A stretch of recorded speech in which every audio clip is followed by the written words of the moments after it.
اصحاب رسول بھی معصوم نہیں محفوظ ہے، وہ بھی محفوظ ہے۔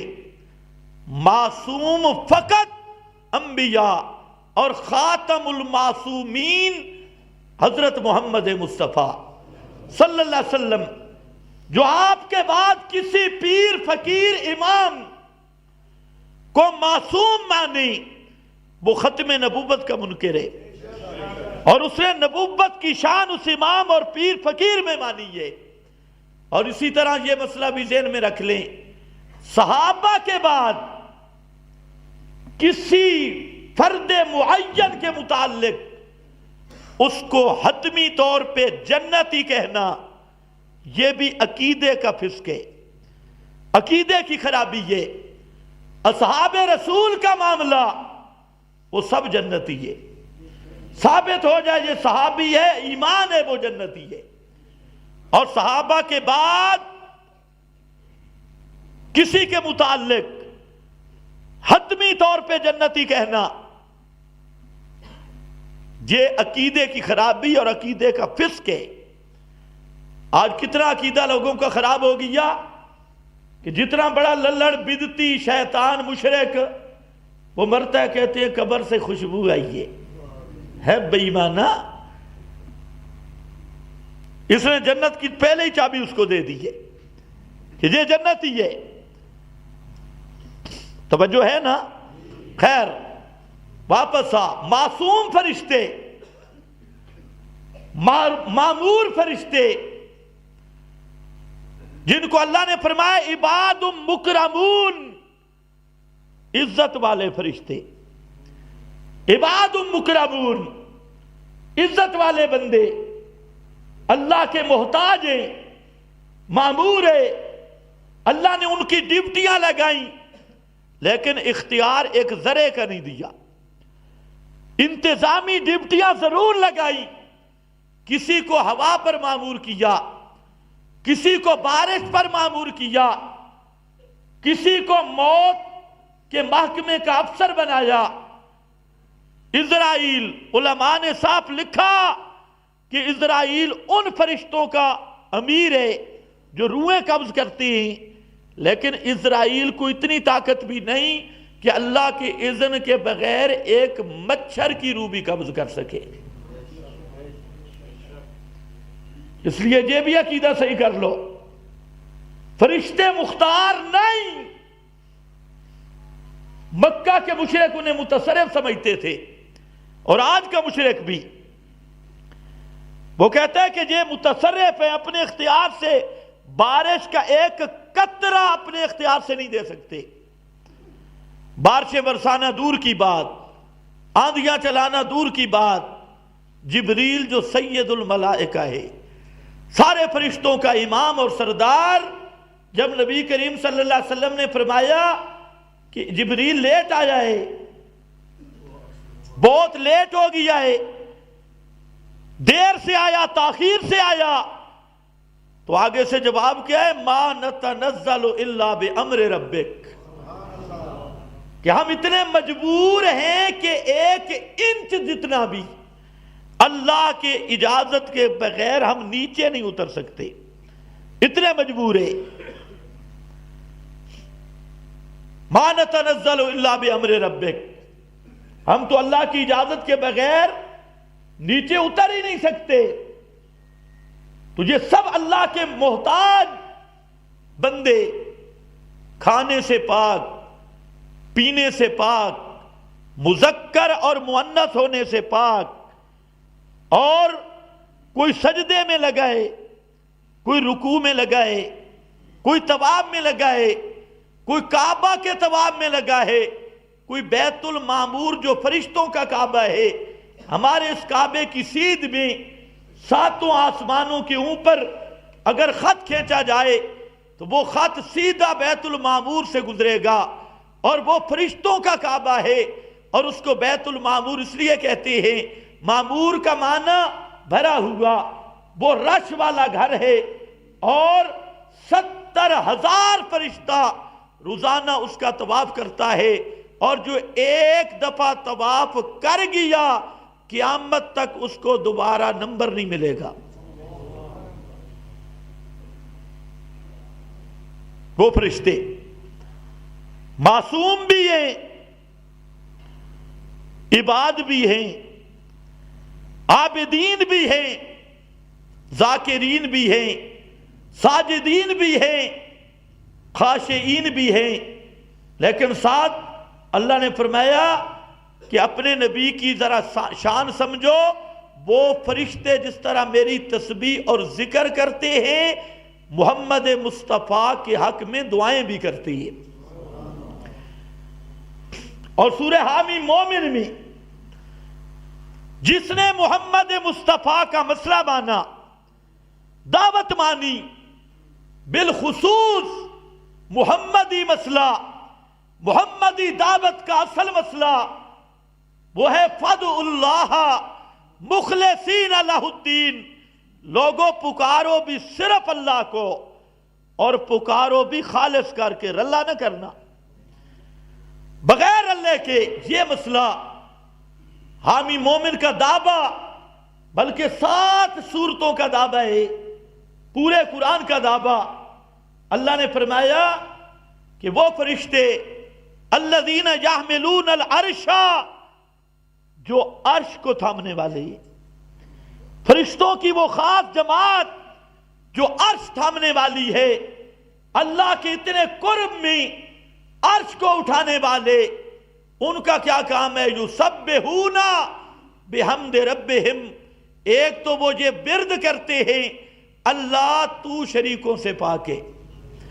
یسبحون، تسبیح کا معنی اللہ کو شریکوں سے پاک سمجھنا. یہ جو تمہیں مولوی بتاتے ہیں سبحان اللہ کہو تو جنت میں ایک درخت پیدا ہوگا، اور عقیدہ مشرکانہ ہوا تو جہنم میں پورا گرد پیدا ہوگا. سبحان اللہ کا معنی اللہ شریکوں سے پاک، اللہ معینوں سے پاک، اللہ وزیروں سے پاک، اللہ مشیروں سے پاک، اللہ مخلوق کی ہر مشابہت سے پاک. مخلوق مجبور ہوتی ہے، اللہ مجبوریوں سے پاک. مخلوق پہ موت آتی ہے، اللہ مرنے سے پاک. مخلوق پہ نیند آتی ہے، اللہ سونے سے پاک. مخلوق تھک جاتی ہے، اللہ تھک جانے سے پاک. مخلوق میں عشق معشوقی چلتی ہے، اللہ عشق معشوقیوں سے پاک. یہ اس لیے میں نے کہا کہ بعض جہلا یہ سمجھتے ہیں کہ نبی معشوق تھے اللہ عاشق. یہ عقیدہ رکھنے والا اول نمبر کا کافر ہے. اللہ کو عاشق کہنا، نبی کو معشوق کہنا، یہ خالصتاً کفر ہے. اللہ ہر مجبوری سے پاک ہے، ہر مخلوق کے جذبات سے پاک ہے. جو تیرے ذہن میں آئے وہ اللہ ہے ہی نہیں. اللہ وہ ہے جو کسی کے ذہن میں آ ہی نہیں سکتا. فاسأل بہ خبیرا.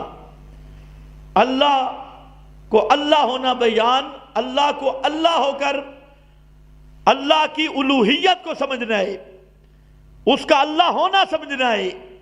تو کسی مولوی سے نہ پوچھنا. مولوی اللہ کی الوہیت تمہیں نہیں بیان کر سکیں گے. یہ پیر سے نہ پوچھنا مراقبے والی سرکار، یہ نہیں بیان کر سکے گا. حتیٰ کہ نبی بھی اپنی طرف سے نہیں بیان کر سکے گا. فاسأل بہ خبیرا. اللہ سے پوچھنا ہے تو پھر اللہ کو سمجھنا ہے تو اللہ سے پوچھو. فاسأل بہ خبیرا. اللہ خود بتائے گا میں کون ہوں. خیر، تو وہ فرشتے اور ملائکہ ان کو اللہ نے لگا، ہاں عرش اٹھانے والے تسبیحیں کرتے ہیں، حمدیں بیان کرتے ہیں. حمد کا معنی الوہیت کے سارے کمال اللہ تیرے لیے. تسبیح کا معنی تیری الوہیت میں کوئی بھی تیرا شریک نہیں. حاجت روائی والا کمال تیرا ہے، مشکل کشائی والا کمال تیرا ہے، غوث اعظم ہونے والا کمال یہ جو الحمدللہ پڑھتے ہو اس کا یہی معنی ابن عباس نے کیا ان الالوہیت للہ، کہ غیب دانی والا اللہ تیرا کمال ہے، ہر ایک کی فریاد رسی کرنا یہ تیرا کمال ہے، قدرتوں کا مالک ہونا یہ تیرا کمال ہے۔ فرشتے یہ وظیفہ پڑھتے ہیں، وہ عرش تھامنے والے۔ اور آگے تیسرا یؤمنون بہ، اللہ نے فرمایا جو میرا محمد صلی اللہ علیہ وسلم دنیا میں میرا مسئلہ بیان کر رہا ہے، یہ مسئلہ اتنا بڑا عظیم و شان مسئلہ ہے کہ عرش والے فرشتے بھی اسی مسئلہ کو مانتے بھی ہیں، اس کو بیان بھی کر رہی ہے۔ اور وہ مسئلہ کیا ہے؟ فَادْعُوا اللَّهَ مُخْلِصِينَ لَهُ الدِّينَ۔ اسی مسئلہ کے لیے ذکر کیا کہ عرش والے فرشتے فرش پہ محمد کی زبان پہ ہے، اور عرش کے قریب ان عرش اٹھانے والے فرشتوں کی زبان پہ ہے۔ فَادْعُوا اللَّهَ مُخْلِصِينَ لَهُ الدِّينَ۔ اگلا جملہ بڑا زبردست ہے، فرمایا ایک تو وہ تسبیحیں کر رہے ہیں، حمدیں پڑھ رہے ہیں، اور وہ مسئلے کو وہاں پر ورد زبان انہوں نے رکھا ہے، اور ایک اگلا کام کرتے ہیں یستغفرون للذین آمنوا۔ فرمایا جنہوں نے زمین پہ اس مسئلہ کو مانا نا، وہ فرشتے ان کے لیے اللہ سے مغفرت کی دعائیں کرتے ہیں، ہر توحیدی کے لیے مغفرت کی دعائیں کرتے ہیں۔ تو مسئلہ توحید کے ساتھ مخلص بن جا، تو فرشتوں کی دعاؤں کا نتیجہ اولئک علیہم صلوات من ربہم ورحمہ، اوپر سے رحمتیں آتی ہیں اور وہ فرشتے ان کے لیے دعائیں کرتے ہیں۔ اور وہی فرشتے جس طرح مسئلہ ماننے والوں کے لیے دعائیں کرتے ہیں، اس مسئلہ کو بیان کرنے والے، اس مسئلہ کے پہلے دائی اور حقیقی دائی حضرت محمد مصطفیٰ صلی اللہ علیہ وسلم، ان کے لیے بھی وہ فرشتے ان کی شایان شان دعائیں کر رہے ہیں۔ تو اس دائی کی کتنی بڑی شان ہوگی، اس نبی کی کتنا بڑا مقام ہوگا کہ جس کے مقام کو بیان کرنے والا اللہ بھی ہے اور اللہ کے نوری ملائکہ اور فرشتے بھی ہیں۔ یہ آپ کی عظمت کو بیان کیا۔ پھر فرمایا یا ایھا الذین آمنوا، او ایمان والو، مشرک نو نہیں آکھا، کسی للڑ نو نہیں، مشرک بیتی شتی نہیں، کیونکہ مشرک درود پڑھے تا بھی مشرک کے منہ پہ لعنت ہے۔ اس لیے فرمایا یا ایھا الذین آمنوا، اوے مسئلہ ماننے والو، جنہوں نے میرے نبی کا مسئلہ مانا ہے۔ آمنو کا کیا مانا؟ مسئلہ ماننے والے۔ آمنو کا یہ مانا نہیں پاکستانی۔ حضرت شیخ القرآن رحمت اللہ علیہ فرماتے تھے کہ لوگ یہ سمجھتے ہیں جہاں آمنو آیا نا اے پاکستان والے، اور جہاں کافرو آیا تو ہندوستان والے۔ یوں نہیں، آمنو کا معنی یہ نہیں۔ آمنو کا معنی جو قرآن کی دعوت مانے، جو محمد مصطفیٰ کے مشن کو مانے، وہ ہے آمنو، چاہے ہندوستان میں رہتا ہو یا امریکہ میں رہتا ہو۔ اور جس نے محمد مصطفیٰ کی دعوت کو نہیں مانا، خدا کی قسم وہ کعبہ میں رہتا ہو تب بھی وہ کافر ہے اور کافرو کا مصداق ہے۔ یہاں تو معیار ہے، مومن وہ ہے جو مسئلہ میرے نبی کا مانتا ہے، کافر وہ ہے جو میرے نبی کے مشن کا منکر ہے، مسئلے کا منکر ہے۔ لوگوں نے اپنی طرف سے ایمان کے بھی معیار بنا ڈالے، اور جی کسی کو کافر نہ کہو، واہ واہ، کسی کو کافر نہ کہو، شرم نہیں آتی؟ جو میرے نبی کے مسئلے کا منکر ہے، خدا کی قسم وہ کافر ہے، وہ مسلمان نہیں۔ اور جو میرے نبی کے مسئلے کو ماننے والا ہے، ہزاروں عیب ہوں اس میں، لاکھوں گناہ ہوں اس میں، اس کے گناہ زمین سے لے کے آسمان تک کے خلاؤں کو بھر لیں، کعبہ کے رب کی قسم وہ مومن ہے۔ تو معیار ہے محمد مصطفیٰ کا مسئلہ ماننا.